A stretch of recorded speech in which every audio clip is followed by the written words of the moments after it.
Vamos lá. Eu peço desculpas a galera que está aqui. A gente teve um problema técnico. Acho que vocês conseguem me ouvir, mas não conseguem me ver, tá bom? A gente vai tocar assim mesmo. O importante é vocês estarem vendo principalmente o professor. Eu vou aqui dirigir as perguntas e só fazer uma coisa ou outra pontual. Tá bom, gente? Vamos assim mesmo. O importante é o que a gente vai falar, não a nossa aparência. Bom, professor, então, boa noite. Obrigado por aceitar essa entrevista. Obrigado por estar participando dessa semana de lives aqui que a gente programou, tá? E eu queria, antes de tudo, que você se apresentasse, que você falasse um pouquinho das suas experiências. A gente sabe que você é um profissional que sabe demais e tem ampla admiração aí dos meus seguidores, dos seus aí também. E eu queria iniciar com essa apresentação de você, professor. Fique à vontade. E obrigado por estar aqui hoje. Boa noite, Gabriel. Infelizmente a gente está com esse problema técnico, mas acredito que, né, a gente não vai ter esse contato visual, né, de poder se acompanhar, mas a gente está, o som aí acho que tá ok para todo mundo.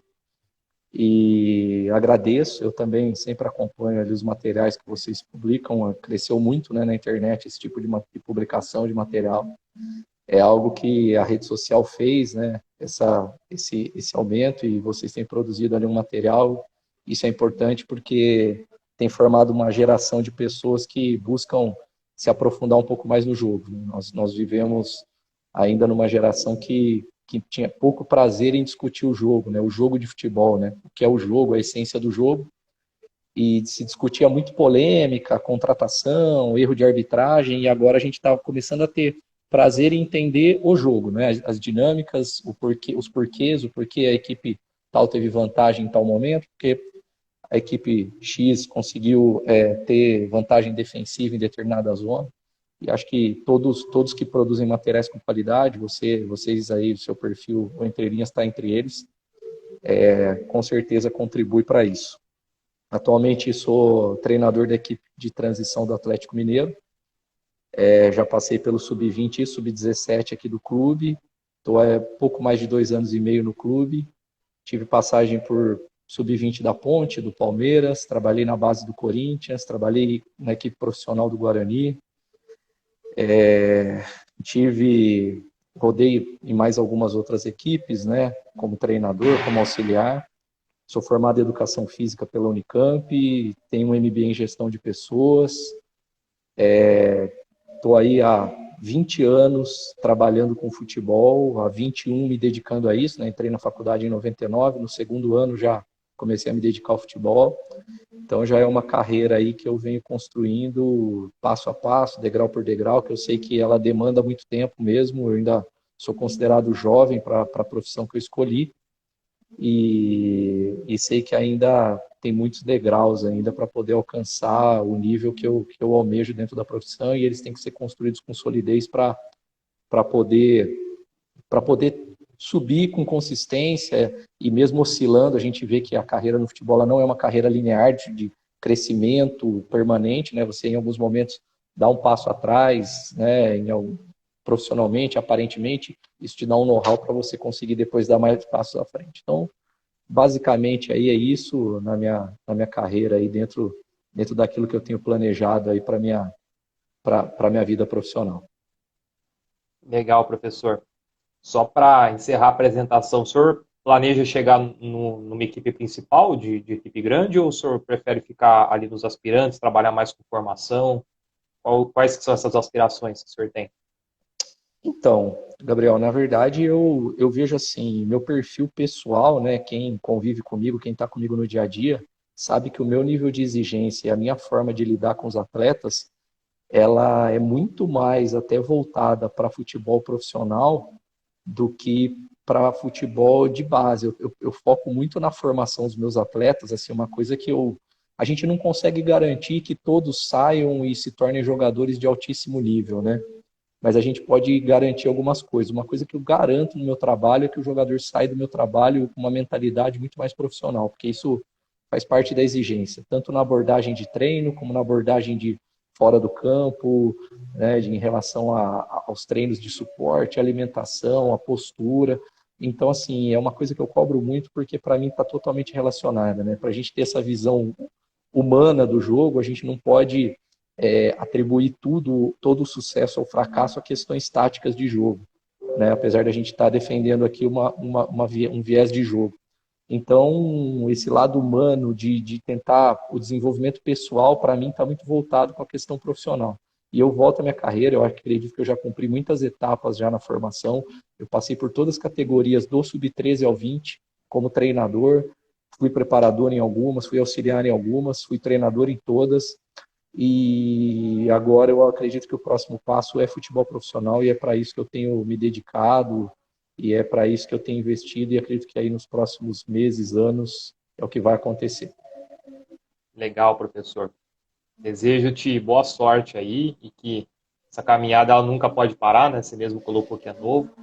E tudo que eu desejo para o senhor é boa sorte, que o senhor consiga, né? Deus quiser, vai conseguir. Bom, mas entrando então na pauta já da nossa live, né? Vamos falar aqui de jogo de posição, uma coisa que o senhor gosta bastante, eu também gosto. Eu queria, em primeiro lugar, que a gente definisse para você, professor, o que é, em primeiro de tudo, antes do jogo de posição, vamos definir o que é um ataque posicional. O que é ataque posicional para você, professor? Bom, isso é um conceito, né, que a FIFA, inclusive, utiliza, né, quando a FIFA fala do jogo, ela fala em 3 tipos de ataque, né, ataque rápido, ataque posicional e contra-ataque. São os 3 tipos de ataque que a FIFA considera.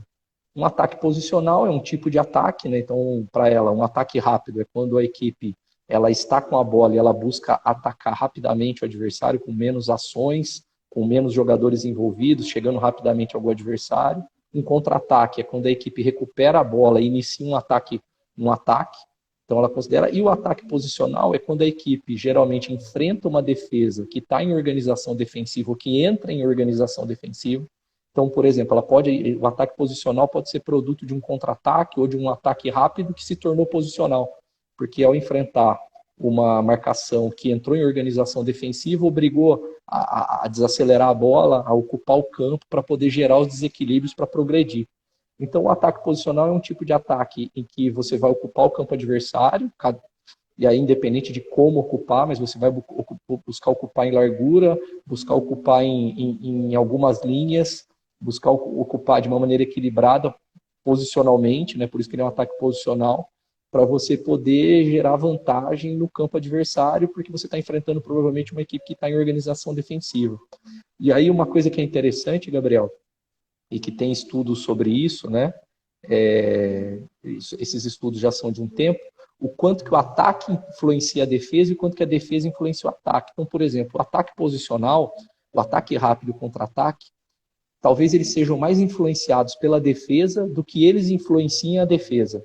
Ou seja, um ataque posicional ele é produto da organização defensiva. Porque se eu tiver a bola e não tiver em organização defensiva meu adversário, provavelmente eu vou buscar um ataque rápido ou um contra-ataque.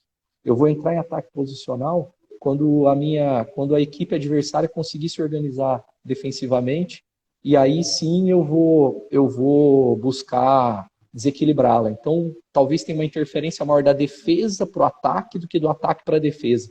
Então, o ataque seja produto. Por isso que os tipos de ataque são produtos. Então, são formas de atacar os 3 tipos de ataque que a FIFA define. Eu até fiz uma apresentação sobre isso, né? Tá no meu canal do YouTube para quem quiser. Falei sobre os tipos de ataque, falei também um pouco de algumas coisas que a gente vai falar aqui sobre algumas ideias do jogo de posição. E abordei justamente esse assunto, o quanto que a defesa interfere para ter o tipo de ataque. Legal. Então a gente poderia dizer que o ataque posicional é simplesmente você ter uma posse de bola um pouco mais horizontalizada, independentemente de como a gente vai distribuir a nossa equipe no campo de ataque, mas sendo que a outra equipe está em organização defensiva, professor? Seria mais ou menos isso? Daí a gente pode colocar o Flamengo na maior parte do campeonato passado, fazia um ataque posicional, assim como o City, na maior parte do tempo, fazia um ataque posicional também? Seria essa a lógica?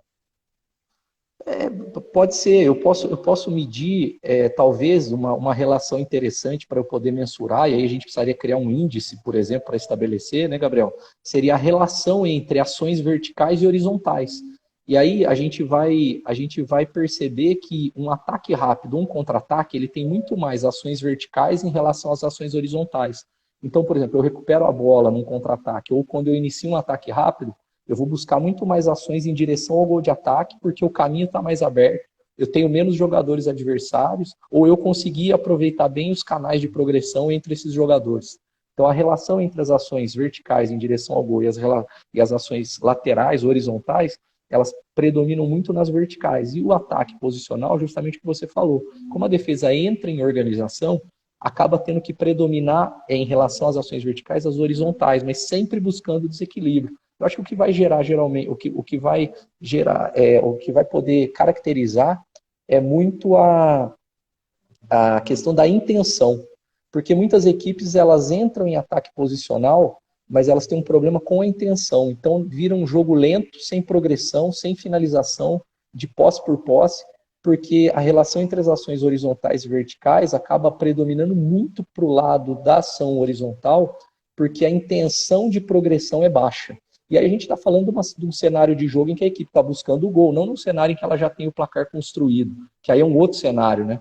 Em que ela está manipulando a bola e o adversário justamente porque ela está administrando uma vantagem já construída. Estou dizendo de um momento de jogo em que ela está buscando progredir, e eu vejo isso. O que vai acabar diferindo, e talvez a gente não precise ser de maneira estanque a nossa análise. Isso é um ataque posicional, isso é um ataque rápido, isso é um contra-ataque.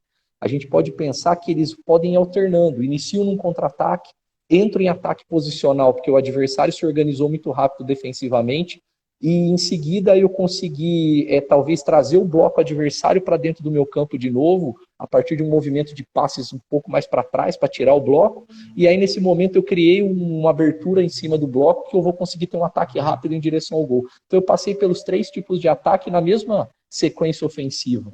Então são caracterizações que a gente não precisa ser tão estanque, tão fixo, né? Eu posso ter os tipos de ataque, eles podem se manifestar na mesma sequência. E é legal porque dentro do jogo, se você olhar para o padrão do jogo, o gol geralmente vai acontecer numa progressão rápida. Então, mesmo que a equipe entre em ataque posicional, se ela quiser buscar o gol, ela vai precisar mudar ritmo, ela vai precisar progredir rápido, então ela vai gerar um desequilíbrio, e a partir daquele desequilíbrio ela vai agir rápido. Ela vai progredir, ela vai atacar aquele espaço com velocidade. Dificilmente o gol vai acontecer num movimento lento de circulação. A circulação ela vai levar a um movimento de abertura de algum espaço que vai ter que ser atacado em velocidade. Legal, pô. Muito bem explicado, professor. E agora o jogo de posição. O que é o jogo de posição? Muita gente faz essa diferenciação e não consegue, né, definir o que é um jogo de posição, o que é um ataque posicional. Então, é legal a gente fazer essa diferenciação, mas vamos definir primeiro, né, o que é o jogo de posição e em seguida já pode até fazer uma diferenciação, professor, para um ataque posicional. Então, o próprio nome jogo de posição, ele já mostra que na origem dele, ele teve origem em jogos, né? E como foram esses jogos, assim, culturalmente, assim, como foi construída essa ideia? Em algum momento, começou-se a perceber que eu poderia utilizar os jogos reduzidos, jogos em espaço maior, de uma forma em que eu pudesse já treinar a minha equipe para ter alguns comportamentos de jogo. Mas também começou-se a perceber que eu já poderia treinar dentro das posições, né, dos jogadores que eu queria ter no jogo. E a partir daí, eu já poderia estabelecer algumas ideias que já vinham sendo construídas. Então, por exemplo, o jogo de posição, ele tem ele hoje muito popularizado, ele teve uma influência espanhola muito grande, Guardiola, manifestação do Guardiola de 12 anos para cá, ele tem um histórico de futebol holandês, que foi a influência dele, a partir de Mitchell, de Cruyff, de Van Gaal. Ele tem um histórico antes dos holandeses de leste europeu, com alguns treinadores lá anos 50, 60, quando começaram. E ele começou a desenvolver algumas ideias, né? Algumas ideias que hoje a gente discute bastante, sobre os jogadores dominarem espaço para, a partir daí, eu ter vantagens com a bola. Então, os jogadores... a ideia de dominar espaço, da bola ir até jogadores. E aí várias coisas começaram a ser construídas a partir disso. E aí as ideias das vantagens, que são vantagens do jogo, mas que foram começando a ser absorvidas e treinadas através dos jogos de posição, e por isso eles foram criados. Então, ao invés de eu pensar num exercício em campo reduzido de 5 contra 5, começou-se a se pensar, peraí, eu posso pegar esses 5 e esses 5 serem talvez meus 2 zagueiros, meu volante, 5 e meus 2 médios. E aí eu posso pensar que eu já treino esses 5 na estrutura que eu vou utilizar no jogo. E aí, quando comecei a pensar em questão de estrutura, eu comecei a pensar, não, peraí, se eu já vou treinar as estruturas, eu não posso treinar elas de uma maneira tão rígida, então eu preciso criar vantagens. E aí eu comecei a utilizar as vantagens dinâmicas, né, que antes a gente vinha utilizando vantagem cinética, agora usando vantagem dinâmica, os espanhóis já têm utilizado, e acho que até uma palavra melhor, que simplifica mais o conceito, e para mim sempre simplificar vai ajudar no entendimento, na ideia. E aí começou a se utilizar vantagens, como criar vantagem numérica. A vantagem numérica ela é do jogo, mas a partir do momento que eu tenho jogos de posição no meu treino, eu posso treinar como criar vantagem numérica no meu treino. Então ela não é do jogo de posição, ela é do jogo. Mas eu treino nos jogos de posição que eu coloco dentro do meu treino, de 6 contra 6, 8 contra 8, goleiro mais 7 contra goleiro mais 7, criar vantagem numérica de um lado contra o outro, para poder saber aonde está o jogador livre, se o jogador livre está por fora, se o jogador livre está por dentro, se o jogador livre está nas costas, está na frente, se eu vou precisar atrair, fixar. Então, todas as ideias foi se pensado em exercício para treinar. Por isso começou-se a criar os jogos de posição do treino. E aí a gente começou a falar em jogo de posição do jogo, né? Como se fosse um jogo. E aí isso popularizou e se tornou o jogo de posição. Então aquilo é um jogo de posição, um jogo de posição. E se você for ver em exercícios, basicamente hoje, o que se divide é o seguinte, quando eu tenho um exercício no meu treino, né, dentro da essência de quem está pensando no jogo a partir do jogo de posição, né? Vamos colocar como essa ideia do jogo para o treino. Se eu tiver um jogo em que não há progressão, então é um jogo de espaço, de domínio de espaço, de conceitos de espaço, geralmente eu chamo de rondo. Quando eu tenho um jogo que há progressão, eu vou chamar ele de jogo de posição. Então, geralmente, há uma diferenciação básica nisso. Então, eu vou criar exercícios dentro do meu treino, jogo de posição. Então, geralmente, ele vai ter alguma ideia de progressão. Não precisa ter gol, não precisa ter alvo, mas geralmente vai ter regra que a bola tem que vir de um espaço e chegar até outro. Isso tem um sentido. Quando eu falo em rondo, geralmente eu estou pensando simplesmente em que a bola circule nas posições onde estão os jogadores, mas eu não tenho uma regra que induza os jogadores a levar a bola de um espaço ao outro. Eu simplesmente quero que ela ande por todos os espaços. Então, assim, foi a partir disso que ele foi construído. As ideias, eu acho as vantagens que são do jogo, vantagem numérica, vantagem posicional, vantagem dinâmica, né, socioafetiva, qualitativa. As vantagens são muito interessantes, elas são do jogo de futebol, independente da minha forma de jogar. Se eu não quiser utilizar exercícios de jogo de posição, eu posso utilizar as vantagens, eu posso criar exercícios para ensinar meus atletas a dominar as vantagens, porque elas são do jogo de futebol. Mas o jogo de posição acabou se apropriando para o treino, porque isso faz parte daquilo que ele precisa para criar o jogo dele com bola, com riqueza, e isso é importante. Ele estruturou, ele dinamizou isso, ele popularizou, e acho que isso foi importante. E agora a gente fala muito dessas ideias, né, do jogo de posição, e a gente tem falado, discutido e debatido muito o jogo de posição. E aí você me perguntou do ataque posicional, então basicamente é isso. O ataque posicional é um tipo de ataque, o jogo de posição é uma ideia de construir um tipo de jogo. Então essa é a diferença. O jogo de posição eu falo do todo do jogo que eu quero construir, e o ataque posicional eu estou caracterizando um tipo de ataque. Basicamente é isso. Legal. Então, o ataque posicional, como você mesmo colocou, ele faz parte apenas da organização ofensiva, né? Só da fase de ataque. E o jogo de posição? Por se tratar de um jogar, eu posso dizer que ele envolve as outras etapas do jogo também, professor? Assim como a transição ofensiva, a transição defensiva, principalmente, ou também a organização defensiva, ou também não. Enfim, quais outras etapas do jogo, se, além do ataque, né, elas participam também da construção do jogo de posição? Basicamente, Gabriel, o jogo de posição se tornou uma filosofia, uma forma de pensar o jogo, né, dentro disso tudo que eu falei na resposta anterior. Então, tudo, né, que está dentro do jogo de posição. A filosofia do jogo de posição é a seguinte: eu quero dominar o espaço. para a partir daí eu ter controle sobre o jogo a partir da bola e do espaço que eu dominei, e eu quero dominar o meu adversário a partir de tudo isso e ter vantagens e gerar chances de gol. E quando eu perco a bola, a minha ideia é recuperar a bola o mais rápido possível, a partir desse domínio de espaço. Então o jogo de posição, quando ele coloca os jogadores em determinadas posições, ele não está pensando simplesmente em como progredir, em como desequilibrar só. Ele está pensando nisso, mas está pensando além. Como eu vou recuperar a bola ao perdê-la? Então, ele também pensa, ou deveria se pensar, né? Quem aplica em, se eu vou levar a bola para determinada zona, eu vou gerar um movimento de atração para atacar o lado contrário. Mas na hora que eu fizer isso e entrar no lado contrário, eu já preciso ter determinado equilíbrio também nesse lado contrário, para que eu consiga recuperar a bola caso ela seja perdida muito rápido. Então, eu não posso ter um afastamento de 25, 30 metros dos meus jogadores quando a bola estiver em disputa muito grande. Então ele pensa muito nesse equilíbrio para a recuperação rápida da bola. É claro, é do jogo de futebol se organizar defensivamente quando eu não recupero a bola rápido. É do jogo de futebol eu fazer um ataque rápido quando eu tiver espaço. Então, tudo isso está dentro da ideia, mas na essência, o jogo de posição ele quer dominar o adversário a partir desse domínio espaço-bola e das vantagens que ele vai criar. E a partir do momento que ele não conseguir terminar em finalização, ele quer recuperar a bola rápido a partir de uma estruturação de espaço que ele construiu com a bola para recuperar a bola rápido. Então, basicamente é isso. E como você disse, perfeito, o ataque posicional ele é dentro da organização ofensiva um tipo de ataque, né? Quando a equipe entra em organização ofensiva, ela vai poder entrar ali, como eu disse, é a FIFA que caracteriza em 3 tipos de ataque: posicional, rápido ou contra-ataque. O ataque posicional é um tipo de ataque.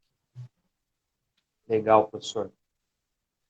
E para você, quais os princípios táticos que, na sua visão, são importantes, de uma maneira geral, obviamente, porque varia, né, de equipe para equipe, mas que são importantes para a prática de um bom jogo de posição, professor? Bom, existe uma ideia de que se demora, né? Se demora para entender o jogo de posição, né, Gabriel? E de que ele demora a assimilação do jogo de posição. Na verdade, o que eu penso é, jogar futebol bem demora-se para se assimilar. Por isso que quanto mais a gente conseguir estimular isso na formação dos nossos jogadores, eles vão conseguir ser jogadores que interpretam bem qualquer tipo de jogo quando eles forem ficando mais velhos. E isso vai encurtando caminhos, né? Isso vai encurtando caminhos para que eles consigam entender aquilo que são as propostas de jogar futebol. E tudo isso é proposta de jogar futebol. O jogo de posição é uma delas. Para poder jogar um bom jogo de posição, primeiro, o jogador tem que ter alguns domínios sobre a relação técnica dele com o jogo. Primeira coisa, quando a gente fala em técnica no futebol, a gente associa muito bola. Mas técnica, basicamente, se a gente for falar em técnica, né, qualquer profissão, o que é técnica? É dominar os movimentos que são fundamentais para fazer qualquer profissão. Se eu toco violão, eu preciso dominar a técnica de tocar violão. Se uma pessoa é um encanador, ele precisa dominar a técnica de trocar, de fazer um bom encanamento numa casa. Se é um engenheiro, ele precisa dominar técnicas de softwares para poder desenhar, para poder planejar. Então, assim, técnica de como que eu vou usar o corpo. O futebol eu jogo futebol com o meu corpo. Então, a técnica tem tudo a ver com os movimentos corporais que eu tenho que ter para poder jogar o jogo de futebol, todos eles, com e sem bola. Então, primeira coisa, jogar bem futebol exige técnica corporal. Então, eu preciso que o meu corpo tenha muito boa relação com o espaço, com a bola, com o gol de ataque, principalmente com isso, né? Com o adversário, com o gol de defesa, mas principalmente bola, espaço, gol de ataque. O que isso quer dizer? Significa que eu tenho que ter boa orientação corporal para poder ter um campo de visão máximo permanente. Quanto maior for meu campo de visão máximo permanente, então 90 minutos mais acréscimo, eu preciso ter o maior controle de espaço possível através da minha visão. Então eu preciso estar bem orientado permanentemente. Eu não posso estar em zonas do campo em que eu controle pouco espaço visual, porque isso vai fazer com que eu perca informação. Jogo é informação, né? Nós vivemos num mundo de informação, e o jogo é informação. Quanto mais informação eu tiver, melhor a chance de eu tomar uma decisão. Estando bem orientado para receber a bola, eu preciso saber qual o pé ideal para fazer determinado domínio ou proteção. Isso vai depender das circunstâncias. Se o adversário está próximo e eu preciso proteger, pé de trás. Se eu tenho possibilidade de progredir, pé da frente. Se eu preciso fazer um domínio orientado. Então, assim, todo esse domínio técnico, tudo essa relação minha corporal com o espaço, eu preciso ter um bom domínio para poder fazer um jogo de posição. Por quê? Porque eu vou precisar fazer domínios orientados. Eu vou precisar servir de pivô para jogada. Eu vou precisar jogar em um toque, em dois, em condução. Eu vou precisar dominar a bola fazendo movimentos diagonal para dentro. Eu vou precisar dominar a bola indo para o fundo. Eu vou precisar fazer passe no pé da frente do meu colega. Porque o jogo de posição parte do princípio que eu vou mexer com o meu adversário, como eu disse, eu vou manipular o meu adversário através de um domínio do espaço, de eu estar no espaço. Para eu manipular com a bola e o espaço, eu preciso ter um domínio técnico disso. Né? Se os jogadores têm muita dificuldade técnica em relação a isso que eu estou falando, eles vão ter uma dificuldade de manipular o jogo com bola. Aí pode vir a questão, então jogar o jogo de posição é algo que exige muita técnica para jogadores de altíssimo nível. Não, essas técnicas que eu estou falando, elas são altamente treináveis e qualquer jogador bem estimulado pode conseguir elevar o seu nível de domínio para jogar bem o jogo. E ele tem que ser estimulado para isso. Porque aí, independente se eu vou usar jogo de posição ou não, eu preciso dominar essa questão técnica. Dominei a questão técnica, eu preciso entender do espaço, Gabriel. Aí eu vou ter que entender do espaço de jogo. Quais as zonas do campo que eu ocupo previamente no início da jogada, né? Quais as zonas do campo que eu vou utilizar ali no início da jogada, que eu tenho que dominar para poder ter vantagens, para poder ganhar as costas, para poder atrair, para poder... o pessoal está falando que está travando bastante. Pessoal, vocês estão vendo o professor? Eu estou ouvindo você, professor, normal. Ô, pessoal, vocês não vão conseguir ver porque a gente teve um probleminha técnico, tá? Mas se vocês estão vendo e ouvindo o professor, é o mais importante. Manifestem aqui no chat, por favor. Vocês estão conseguindo ver e ouvir o professor? Eu não tenho problema. Se vocês conseguirem ouvir... Eles estão falando que está travando. Vou perguntar aqui no chat. Para mim eles estão falando... Você consegue me ouvir, né, professor? Não, eu estou te ouvindo perfeitamente. Né? O pessoal está falando que está travando bastante. Né? Mas vamos lá. O pessoal está reclamando bastante que está travando. Pessoal, tem gente falando que está vendo normal. O professor, vocês estão vendo normal? Se vocês estão vendo o professor, está indo bem. Agora, vocês não precisam ver. Tá travando como? Se tiver travando não tem problema não. Mas se o professor estiver aparecendo e falando normal... Sim. Tá travando muito. Só agora estou conseguindo acompanhar desde o início. Travando bastante. Ouvindo e assistindo, mas travando bastante. Estranho. Eu estou conseguindo ouvir tranquilamente. E ver também, professor. Bom, sim, qualquer coisa a gente vai disponibilizar tanto na página do professor quanto no meu canal do Telegram, gente. Então, sim. O importante aqui é o papo. E para quem não estiver travando ou não conseguir acompanhar, porque infelizmente isso acontece, às vezes é um problema técnico, né? A gente vai estar disponibilizando essa conversa lá no grupo do Telegram e o professor vai deixar aqui no perfil dele também. Então, o importante é o papo que vai ficar não só agora, mas depois também, tá? Então, eu peço desculpas aí se estiver travando para alguns, mas o Instagram ele limita a gente precisa continuar, né? Senão a gente não vai conseguir terminar as pautas.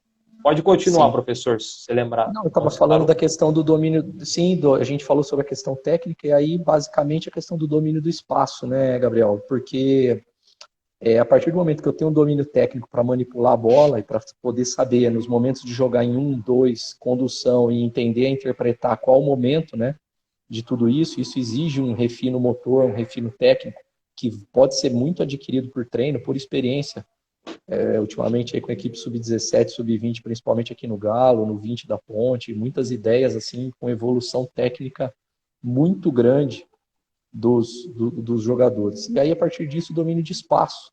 Então o jogador entender, né, o domínio dos espaços do jogo de posição. Quando eu ocupo o espaço nas costas, né, então eu tenho espaço nas costas, do lado, na frente. Basicamente aí a gente fala em 4 espaços, mas vamos focar nesses 3, as costas, o lado e a frente. quando é vantagem eu estar nas costas do marcador direto, quando é vantagem eu estar ao lado, quando é vantagem eu estar na frente. Se eu estou na frente, eu vou receber a bola, geralmente eu vou gerar um movimento de atração, para que ele venha me pressionar de costas e eu quero só tirar ele da posição dele, para que eu devolva a bola para alguém de frente da minha equipe, e se alguém vai ter esse jogador fora da posição dele. Quando eu estou de lado com o jogador, geralmente eu vou buscar também estar de lado, e aí eu posso fazer movimentos de vantagem dinâmica, né, que a gente chama de gato, basicamente também, né, que é dar o gato para poder receber no meu pé, receber nas costas, gerar dúvida no marcador. E quando eu estou nas costas, eu quero que ele perca o controle visual sobre o meu jogo, para que eu consiga fazer movimentos no ponto cego dele, onde ele não me enxerga, e aí eu recebo a bola livre no momento que eu queira receber. Então tudo isso vai se alternar, isso vai ser uma dinâmica coletiva coordenada, isso tem que ser coordenado, para que eu consiga, a partir daí, né, dessa dinâmica coletiva, eu tenha muita vantagem, né, no espaço. Então, basicamente, o jogo de posição é isso. Alguns materiais, professor, eles colocam também que o jogo de posição ele busca a todo momento o terceiro homem, né, como foco principal. Qual a influência do terceiro homem, né, das jogadas de terceiro homem, dentro do jogo de posição, professor? Ela é grande porque é o seguinte, a ideia do jogo de posição, eu vou colocar os jogadores, como eu disse, em posições estratégicas, Gabriel, para poder gerar o jogador livre, né? Então a minha ideia é, por exemplo, com 2 jogadores ou 3, travar 4 da linha de defesa adversária, ou fixar, como é o termo mais comum, né? Fixar. Para poder gerar vantagem numérica. Quando eu gero vantagem numérica, eu vou ter um jogador livre. Então, no jogo de posição, eu vou estar o tempo todo tentando identificar quem é esse jogador livre. Só que, às vezes, a bola não entra direto no jogador livre, porque ele está atrás de alguma linha, que foi como eu falei na resposta anterior sobre a posição dele. Então, eu preciso de um terceiro homem que crie uma linha de passe para ele. E esse terceiro homem, às vezes, ele vai estar numa zona em que ele conecta esses dois, esse e esse, eles estão marcados por um adversário. Às vezes, eu preciso de um terceiro homem aqui que vai conectar esse passe e fazer a bola chegar. Então, esse terceiro homem ele é fundamental para gerar essa conexão com o homem livre, né? Então, o tempo todo, no jogo de posição, ele tá buscando esse terceiro homem. E aí, como eu disse lá no início, né, a interpretação de onde está o jogador livre. O jogador livre está onde? Está nas costas da linha. Então, geralmente, eu vou precisar mexer a bola horizontalmente ou diagonal para poder achar esse jogador nas costas da linha. O jogador livre está para fora, então eu posso achar, às vezes, um terceiro homem dentro, para fixar e atrair atenção dentro, para ele achar esse jogador fora de primeira. O jogador livre está dentro, então eu posso passá-la para fora para gerar movimento do bloco, um pouco para fora, para poder achar esse jogador livre por dentro.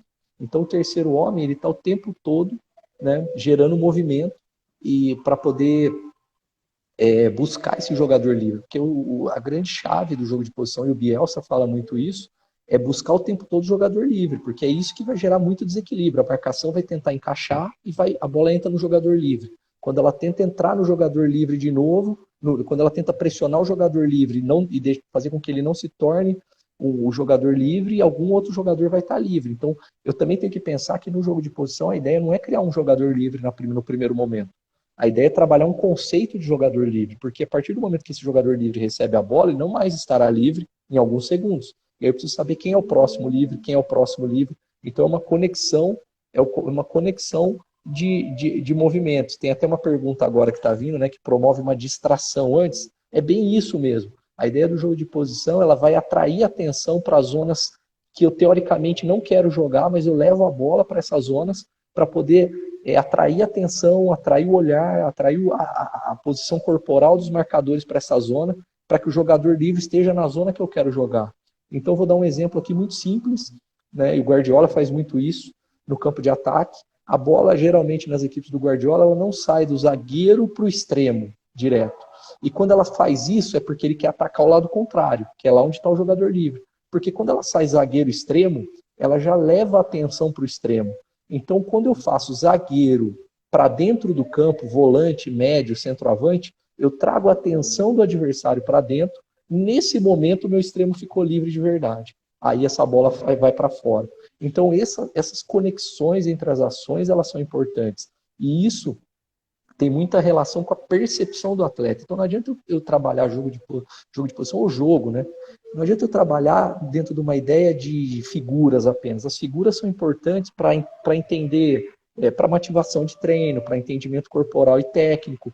Para isso, as figuras de passe são muito legais, para eu poder dar um início de alguns conceitos, mas eu preciso trabalhar em cima de exercícios que vão mexer com a interpretação do jogador. E aí os rondos e os jogos de posição, principalmente, como eu expliquei lá no início, que são os jogos que envolvem progressão, eles são fundamentais. Se eu não trabalhar com jogos que envolvam progressão, eu vou ter problemas porque meus jogadores não vão conseguir interpretar o homem livre em progressão.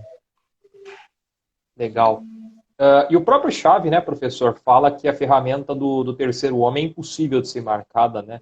E eu até concordo com ele. E eu ainda acrescento uma outra vantagem, o senhor pode até completar, que na maior parte das vezes, esse passe para o terceiro homem, né, ele, muitas das vezes, o receptor esse terceiro jogador que vai receber a bola através de um outro, ele vai estar em condições, muitas das vezes, melhores do que se recebesse diretamente do que seria o primeiro homem, né? Sem a associação do segundo homem.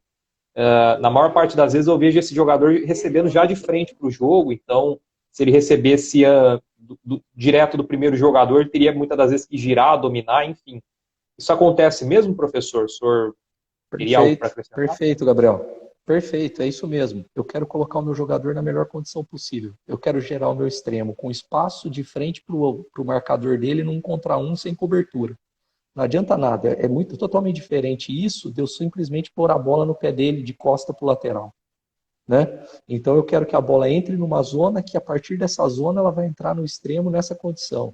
Eu quero colocar a bola para o meu médio, para o meu meio entre linha, mas numa condição em que ele faça um domínio orientado, já em progressão, em ruptura, já quebrando a primeira pressão, acelerado, que vai obrigar a tirar um jogador da linha de defesa para marcar ele, e isso vai abrir um ataque à linha de um atacante, de um centroavante, de um extremo, de um lateral, ou ele mesmo, se a linha afundar, ele finaliza no gol. Então, eu penso a partir disso. Eu acho que aí está a ideia. E aí eu acho que é legal deixar bem claro o seguinte, né? Lá atrás, Gabriel, quando começou a vir a periodização tática para o Brasil, eu dava aula, eu escrevia sobre periodização tática, mas eu sempre deixei claro que eu não aplicava periodização tática porque eu não fui formado pelo Vitor Frade, eu não me sentia capaz de aplicar na essência a periodização tática. Eu seria simplesmente uma cópia da periodização tática. Então eu respeito uma baita metodologia, muito conceituada, mas eu acho que falar sobre ela e aplicá-la era totalmente diferente. O jogo de posição eu vejo na mesma perspectiva. Eu estudo o jogo de posição, eu me interesso muito pelo jogo de posição, analiso treinadores que aplicam o jogo de posição, porque eu quero conhecer, quero dominar, mas não é aquilo que eu aplico na essência. Justamente por causa disso, porque assim, eu acho que para falar que eu aplico o jogo de posição na essência, eu teria que, em alguns momentos, abrir mão de algumas coisas que eu penso sobre o jogo para poder usar algumas referências que o jogo de posição tem. Então eu busco me apropriar justamente dessas ideias, né, que a gente está falando agora, que você levantou, de criar as vantagens, como ele cria determinadas vantagens. Eu acho riquíssimo e eu quero aprender sobre elas. Por isso eu investigo, eu vou a fundo do jogo de posição para poder saber mais sobre o jogo de futebol. Né? Eu acho que o jogo de futebol, sim, nele está todas as possibilidades estão no jogo de futebol. E o jogo de futebol de posição ele é uma possibilidade de se jogar o jogo de futebol. Então eu olho para ele, olho para as vantagens, justamente por isso. Eu falo porque é o seguinte, em algum momento, se eu criticar alguma ideia do jogo de posição, eu fico à vontade, porque é algo que eu estudo para entender a fundo e para ser crítico, sem radicalismo, sem achar que é a fórmula mágica para jogar o jogo, olhando para ele com muita criticidade, porque assim é que eu vejo que a gente cresce e que a gente consegue analisar com profundidade. Então, todas essas ideias que a gente está falando são riquíssimas. O jogo de posição traz ideias riquíssimas para o jogo. Mas o jogo em si já tem essas ideias e eu posso partir do jogo para poder discutir essas ideias. Que rico essa resposta aí. Parabéns, professor. Até onde, professor, o contexto ele importa para a aplicação do jogo de posição? Porque, assim, ontem, e antes de ontem também, as duas últimas lives que eu fiz, os dois convidados falaram, basicamente, de que o treinador ele precisa se adaptar ao contexto, né? E a gente vê algumas pessoas que estão aí no mundo do futebol, às vezes com uma ideia muito rígida, né? jogo de posição, ou até mesmo da própria periodização tática, como você colocou. Mas a gente vê que até mesmo o Guardiola se adapta para onde vai, né? Então eu queria que você falasse um pouquinho disso, do contexto, até onde o contexto ele vai importar para a gente poder aplicar ou não o jogo de posição, professor. Muito bom, Gabriel. Total. Para mim, assim, o treinador ele tem que ser um potencializador de desempenho, certo? Ele tem que potencializar o desempenho dos seus atletas, potencializar o desempenho das equipes que ele trabalha. Esse é o papel do treinador.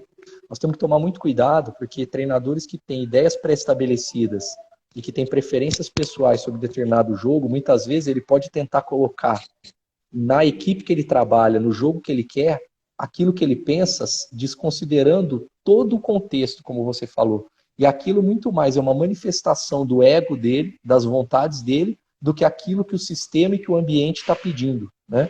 Do que aquilo que o ambiente está pedindo. Então eu preciso, como treinador, olhar para que o ambiente está pedindo. Porque eu tenho que potencializar tudo que eu puder naquele ambiente, atletas e equipe. Então, para mim, o ponto inicial, natureza do jogador. E aí é legal, porque, por exemplo, o jogo de posição ele tem um conceito que ele diz sobre jogadores de espaço de habilidade e espaço de força, né? E é legal, porque assim, eu já pensava sobre isso, mas eu não usava essas terminologias, mas isso casa muito com o que eu penso, que vai me dizer qual tipo de jogo que eu vou fazer, né? Então, primeira coisa, eu tenho que olhar para a natureza. Meus jogadores, eu tenho atacantes de espaço de força ou de espaço de habilidade? Isso vai me dizer o seguinte, em que zona eu preciso recuperar a bola? Meus jogadores atacam espaços em profundidade, meus jogadores são bons em tiros de 25, 30 metros, ou eles são melhores em espaços sob pressão em 5, 10 metros? Então isso vai me dizer, eu vou pressionar alto, eu vou ter que talvez tirar um pouco a linha do adversário para poder ganhar as costas. Então eu tenho que olhar para a natureza do meu jogador e para aquilo que o sistema está me permitindo construir. E para mim, a riqueza de um treinador é olhar para o ambiente, olhar para o sistema, para os jogadores. Quando eu digo sistema, eu não estou falando sistema tático, tá? Sistema de jogo. Estou falando sistema como um todo, as interações entre estrutura física que a equipe proporciona de campo, em relação à qualidade de gramado, qualidade dos atletas, ao nível de informação, ao qual tipo de conteúdo aqueles atletas receberam, se é formação na formação, se é uma equipe que está em construção nova, se ela vem de um trabalho com qual perfil de treinador, se é um treinador que era um treinador mais voltado para o lado emocional do jogo, se é um treinador que voltado mais para o aspecto tático do jogo, se é um treinador que dava conteúdo, se é um treinador que ia mais na energia. Então eu preciso olhar para tudo isso. Então para mim, a gente tem que partir da natureza do atleta, daquilo que o ambiente proporciona e construir. E eu tenho que ser potencializador. Eu não posso ter uma ideia pré-estabelecida daquilo que eu quero. Pode ser que daqui um ano de trabalho, tendo a possibilidade de enriquecer, de tornar, de poder trazer um perfil de atleta que eu consiga selecionar ao longo do processo, aí sim eu vá conseguindo trazer aquilo que eu veja como uma ideia potencializadora. Mas em nenhum momento eu posso perder, nós não podemos avaliar o peixe pela capacidade de voar dele, e nem o passarinho pela capacidade de nadar. Então nós temos que olhar para cada atleta, para aquilo que ele pode oferecer de melhor dentro da natureza do jogo dele. Se ele é um jogador de determinada característica, eu não posso dizer que ele não me serve, porque aquela característica não me serve. Eu tenho que olhar para aquela característica e saber, a partir daquela característica, o que eu posso potencializar. Então, vão ter jogadores que vão me potencializar o jogo em determinado caminho e alguns em outro caminho. Óbvio que eu tenho níveis. Óbvio que eu vou ter jogadores que eles estão abaixo do nível daquilo que eu preciso de desempenho em algum momento. É meu papel desenvolver, olhar para a resposta que eles vão dar, e a partir da resposta eu vou falar, não, eles têm condições de continuar no processo, porque eles dão resposta. Talvez eles estivessem mal estimulados, talvez eles tivessem, não tivesse alguém tocado naquilo que eles precisavam. Ou não, ele não consegue responder, e aí eu abro mão. Então eu parto disso, a partir daí eu vou criando elementos, vou dando conteúdo dentro disso que a gente falou, conteúdos técnicos, conteúdos espaciais, de jogo com bola, jogo sem bola, de dominar o jogo a partir de pressionar em várias zonas do campo, em várias linhas, em várias alturas, entender como que funcionam os duelos, como criar vantagem em duelo pessoal, como ter vantagem em duelo pessoal, todo o aspecto mental que envolve o jogo, tudo isso vai fazer parte do conteúdo. E a partir disso, o conteúdo tático que vai sendo construído, de jogar com várias linhas, se eu vou atacar o adversário com com muitos jogadores na última linha, de uma maneira que eu tenha mais jogadores nas primeiras linhas para poder trazer ele, aí você vai construindo a partir disso. O pessoal tá falando que travou, mas é um problema do Instagram mesmo, né? A própria Thaís falou aí. Tá assim com todas Sim, as lives. Vamos tocar aqui, porque depois, de qualquer maneira, tem a reprise e o pessoal vai poder... E aí, ó, voltou. Vamos lá. sim, Ô, professor, sim. dentro dessas suas duas últimas respostas, eu até queria encaixar uma pergunta aqui. Por que você acha que, se você acha que sim, né? E por que, se sim, por que você crê que hoje tem tantos treinadores, ou pelo menos alguns deles, com essas ideias fixas que você falou, seja de jogo de posição ou de outra ideia, mais para querer levantar o ego dele? Porque a gente sabe, né? Muitos de nós aqui que queremos ser treinador, ninguém vai começar no Barcelona, no Corinthians, no Flamengo. A gente vai pegar contexto muito menor que isso, né? E muitas das vezes o nível intelectual do jogador que a gente vê no nosso elenco não é o nível intelectual do Xavi, do Iniesta, do De Bruyne, né? Então, eu queria que você falasse até dentro de um conselho que você dá, né, para quem quer ser treinador, o porquê que isso acontece e se sim, né, o conselho que você dá para quem está iniciando hoje, porque eu vejo que há alguns caminhos muito tendenciosos para que a gente feche a nossa mente para uma ideia fixa, né? A própria periodização tática que você falou, eu não sou formado pelo Vitor Frade, então não posso aplicar ela em essência, mas só que eu sei as ideias dela, né? Então eu queria que você falasse um pouquinho disso, dessa questão de muitas das vezes os profissionais, né, ou quem está entrando no meio, ter uma ideia muito fixa e não querer se adaptar em relação a ela. Eu vejo que é o seguinte, eu não vou por esse caminho, Gabriel, quem convive comigo sabe, né? Provavelmente tem pessoas aí que você conheça que são do meu convívio. Eu não vou muito no caminho de falar o que as pessoas querem ouvir. Então, quem trabalha comigo geralmente ouve a minha opinião de fato, né? Esse papo de falar que existe determinado jogo para desenvolver jogador, ele é muito bom porque isso talvez dentro do mercado hoje pode te empregar melhor. Porque tem muita gente querendo ouvir isso. É bonito falar que eu vou propor o jogo, que a minha equipe tem que jogar com bola, que a minha equipe tem que fazer isso, quando na verdade eu acho que isso é produto de todo um sistema. Eu não posso garantir isso. Isso é uma baita de uma bobagem. Eu já escrevi sobre isso, quem me acompanha no Twitter já deve ter visto, eu já escrevi sobre isso. Quem fala que vai fazer isso logo de início, Gabriel, está mentindo. Não é possível. Eu tive a oportunidade de ler isso aí que você escreveu, muito bom, inclusive. Isso não é verdade. Isso não é verdade. Porque assim, ou essa pessoa descobriu uma fórmula mágica, ou ela tá dando um tiro no pé, porque ela não acredita em processo.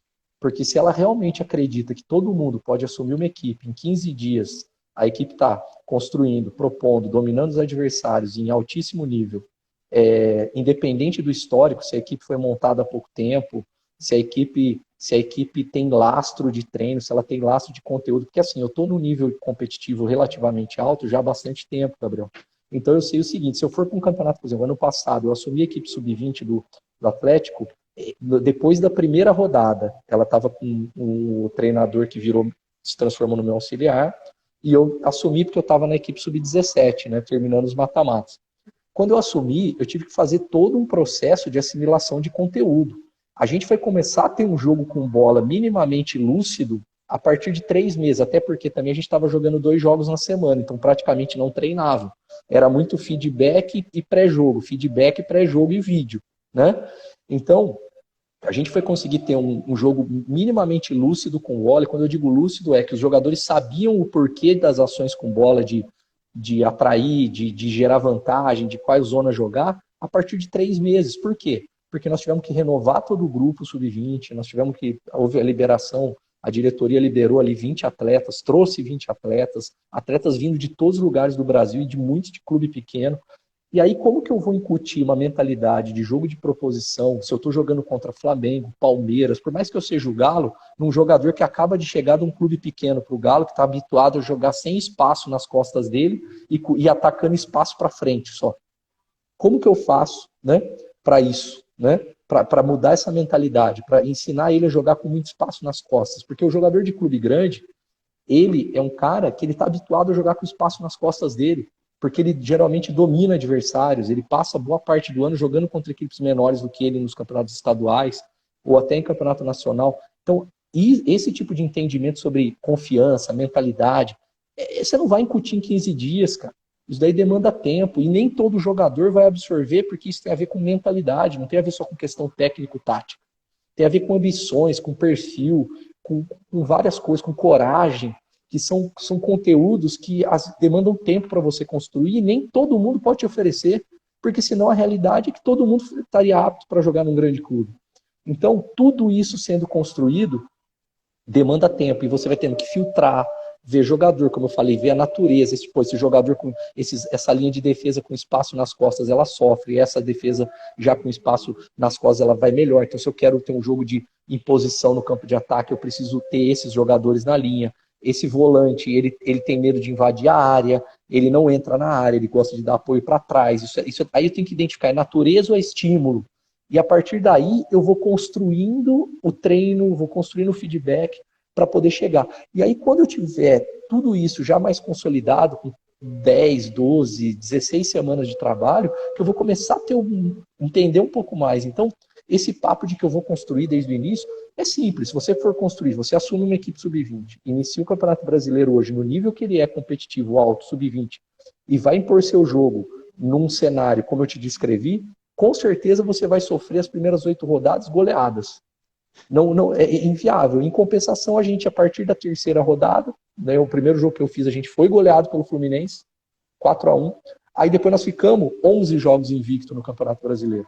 Mas eu parti de um jogo, vamos dizer, de rudimentar, ensinando conceitos de ocupação de espaço, conceitos de domínio de 1 contra 1, defensivo e ofensivo. Eu fui partindo todo um processo pedagógico com a competição em andamento, para depois, lá na frente, começar a consolidar essas ideias coletivamente. Então, quem domina processo, quem acredita em processo, não pode pregar essa verdade que você está falando. O cara tem que falar, peraí, primeiro tem que identificar. Se eu chegar num clube de um treinador que já faz isso, que já tem esse domínio, que já ensina esse tipo de conteúdo, é outro cenário.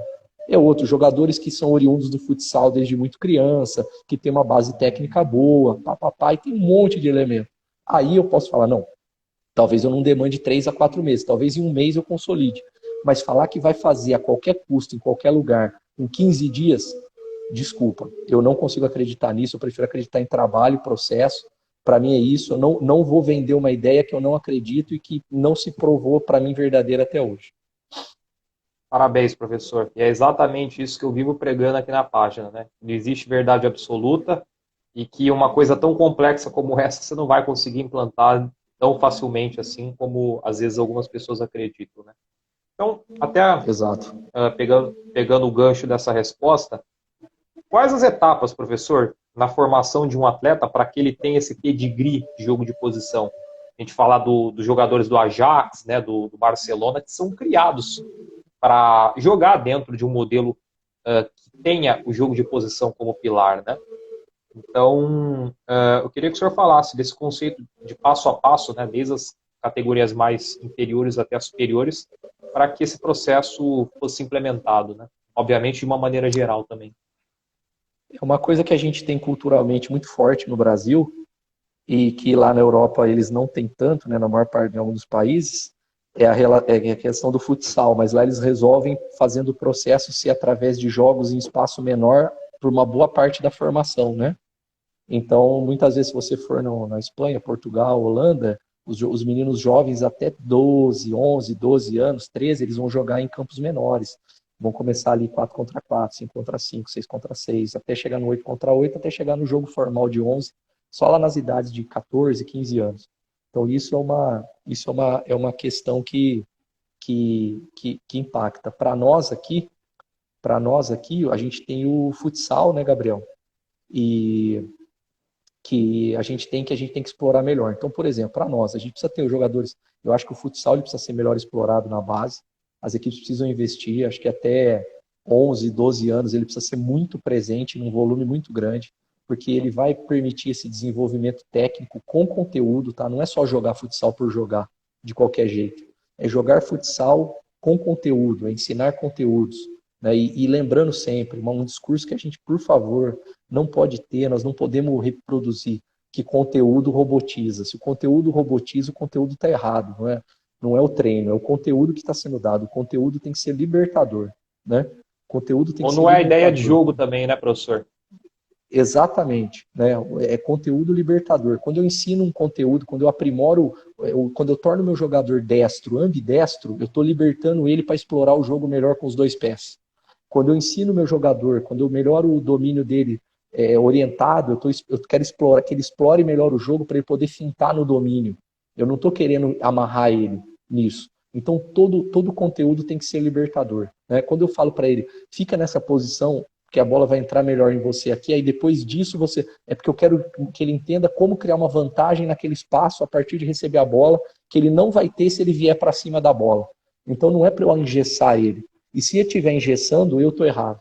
Porque tudo tem que ser libertador. Conteúdos tem que ser libertadores. Tem que fazer o jogador pensar sobre o jogo e ver vantagem. Senão, não é um conteúdo válido. Ele engessa. Então, nós temos que ter esse processo. Nós precisamos, Gabriel, desenvolver conteúdos que estão além do jogo. Né? Então, assim, além de conteúdos que acho que todo mundo que está acompanhando a gente domina muito bem, né? Então não vou falar aqui de conteúdos táticos, né?